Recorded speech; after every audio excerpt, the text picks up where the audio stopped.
வணக்கம். பரபரப்பு மீடியா செய்திகளுக்காக நான் நிரோஷன். இஸ்ரேலுக்கும் ஹமாஸுக்கும் இடையிலான போர் நவீன வரலாற்றில் மிகவும் சிக்கலான மோதல்களில் ஒன்றாக உருவெடுத்துள்ளது. வன்முறையை எப்படி முடிவுக்கு கொண்டு வருவது என்பதில் அரசியல் மற்றும் இராணுவ தலைவர்கள் அடிக்கடி பிளவுபட்டுள்ளனர்.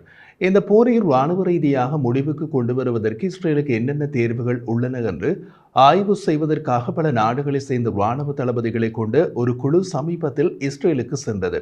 இந்த போரை அவர்கள் இராணுவ ரீதியில் எப்படி அணுகுகிறார்கள் என்று பார்க்கலாம். அக்டோபர் 7 போர் தொடங்கிய பின்னர் முதல் முறையாக Britain, France, America, Canada, Australia மற்றும் ரொமேனியா ஆகிய நாடுகளில் உயர்மட்ட வெளிநாட்டு இராணுவ அதிகாரிகள் குழுவே இஸ்ரேலுக்கு பயணம் செய்தது.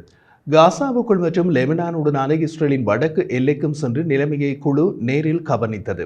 ஆப்கானிஸ்தான், ஈராக், வடக்கு அயர்லாந்து மற்றும் பொஸ்னியாவில் நடந்த போர்களில் பணியாற்றிய இந்த போர் அனுபவமிக்க இராணுவ தளபதிகள் ஐரோப்பிய லீடர்ஷிப் நெட்வொர்க் எல்நெட் ஏற்பாடு செய்த சுற்றுப்பயணத்தின் போது இஸ்ரேலிய இராணுவ நடவடிக்கைகள் பற்றிய அரிய பார்வையை பெற்றனர். இந்த பயணம் இஸ்ரேல் எதிர்கொள்ளும் சவால்களை பற்றி நேரடியான புரிதலை அவர்களுக்கு வழங்கியது.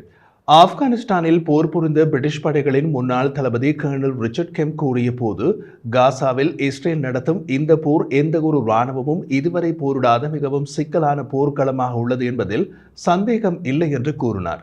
அவர் மேலும் தெரிவித்த போது, அடர்ந்த மக்கள் தொகையினையும் பல தசாப்தங்களாக ஹமாஸ் செய்துள்ள விரிவான தயாரிப்புகளையும் கருத்தில் கொள்ள வேண்டும். ஹமாஸ் பிடியில் உள்ள பணிய கைதிகள் அதிக எண்ணிக்கையில் இருப்பதும் நிலைமையை சிக்கலாக்குகிறது என்றார். ஓய்வு பெற்ற லெப்டினன்ட் கர்னல் ஜெஃப் டைக்ஸ் முன்பு அமெரிக்க டெல்டா படையினரின் கமாண்டோ பிரிவில் பணிபுரிந்தவர். தற்போது மனித கடத்தல் எதிர்ப்பு அமைப்பின் தலைவராக உள்ளார். அவர் தற்போது காசாவுக்கு சென்றதை விவரித்தார். எமது குழு தெற்கு காசாவின் ரஃபா நகரில் பிலடெல்பி தாழ்வாரத்தில் அல்கரியாவை நோக்கி எகிப்திய எல்லைக்கு அருகில் ஸ்வீடிஷ் கிராமம் ஒன்று பொதுவாக ஸ்வைடியா என்ற பெயரில் அறியப்படும் சிறுநகரம் ஊடாக நகர்ந்தது. அங்கு ஹமாஸின் சில சுரங்க பாதைகளையும் இஸ்ரேலிய பாதுகாப்பு படைகளின் துளையிடுதலையும் கண்டோம்.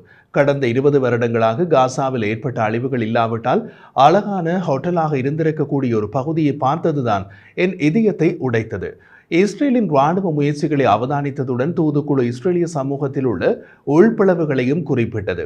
இஸ்ரேலிய அரசாங்கம் மற்றும் இராணுவம் ஆகிய இரண்டும் எதிர்கொள்ளும் ஒரு பெரிய இக்கட்டான நிலையை காசாவில் உள்ள பணிய கைதிகள் ஒரே நேரத்தில் மீட்கும் போது ஹமாஸுடன் எவ்வாறு போரிடுவது என்பதுதான். முன்னாள் பிரிட்டிஷ் இராணுவ அதிகாரியும் இப்போது ராயல் மிலிட்டரி அகாடமியின் மூத்த விரிவுரையாளருமான major Andrew Fox October 7 Hamas இஸ்ரேலுக்குள் புகுந்து நடத்திய தாக்குதல்கள் இஸ்ரேலின் காசா போரில் நியாயப்படுத்தியது. ஆனால் பணைய கைதிகளின் நிலைமை விஷயங்களை சிக்கலாக்குகிறது. இது ஹமாஸை தோற்கடிப்பதற்கும் பணைய கைதிகளை மீட்பதற்கும் இடையே உள்ள உள்ளார்ந்த முரண்பாடு. இது இரண்டில் ஒன்றை தேர்ந்தெடுக்க வேண்டிய கட்டத்திற்கு செல்லலாம் என்றார். விவாதத்தை சேர்த்து டைக்ஸ் பணைய கைதிகள் நிலைமையின் அவசரத்தை அடிக்கோடிட்டு காட்டினார். 2 முன்னுரிமைகள் உள்ளன: ஹமாஸை தோற்கடிப்பது மற்றும் பணைய கைதிகளை மீட்பது. ஆனால் ஒருவருக்கு மட்டுமே உண்மையான அவசரம் உள்ளது. இராணுவ நடவடிக்கைக்கான காலக்கெடுவை விட பணைய கைதிகளை காப்பாற்றுவதற்கான கால அளவு மிக குறைவு என்று அவர் கூறினார். மேலும் கூறிய அவர், காசாவில் உள்ள நகர்ப்புற போரில் ஹமாஸ் கட்டிய சுரங்கப்பாதைகளின் சிக்கல் தன்மை ஐடிஎஃப்பின் செயல்பாட்டு வேகத்தை குறைத்துள்ளது. டைக்ஸின் கூற்றுப்படி, இஸ்ரேலிய இராணுவ நடவடிக்கையின் தீவிரம் எதிரியின் முடிவெடுக்கும் செயல்முறையை விட ஒரு நன்மையை தக்க வைக்க உதவுகிறது. ஆனால் காசா நிலப்பரப்பின் சிக்கல் அதை முன்னோக்கி தள்ளுவதற்கு சவாலாக உள்ளது. இந்த தடைகள் இருந்த போதிலும் அவர் அழுத்தத்தின் முக்கியத்துவத்தை தெரிவித்தார்.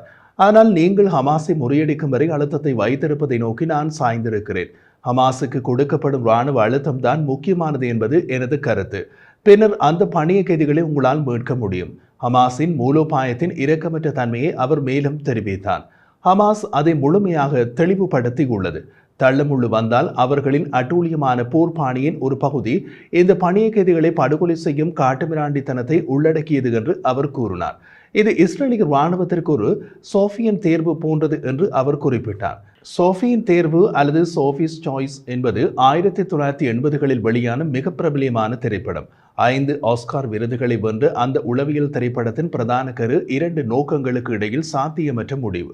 காசாவில் ஹமாஸுடன் இஸ்ரேல் போர் புரியும் அதே வேளையில் தெற்கு லெபனானில் உள்ள ஹெஸ்போல்லாவுடன் அதன் வடக்கு எல்லையில் அதிகரித்து வரும் பதட்டங்களையும் இஸ்ரேல் எதிர்கொள்கிறது. ஃபாக்ஸின் கூற்றுப்படி, காசாவில் ஒப்பிடும் போது தெற்கு லெபனானில் தரை நடவடிக்கைகள் குறிப்பிடத்தக்க சவால்களை முன்வைக்கின்றன. காசாவின் தட்டையான மணலுடன் ஒப்பிடும் போது லெபனான் நிலப்பரப்பு மலிப்பாங்கானது.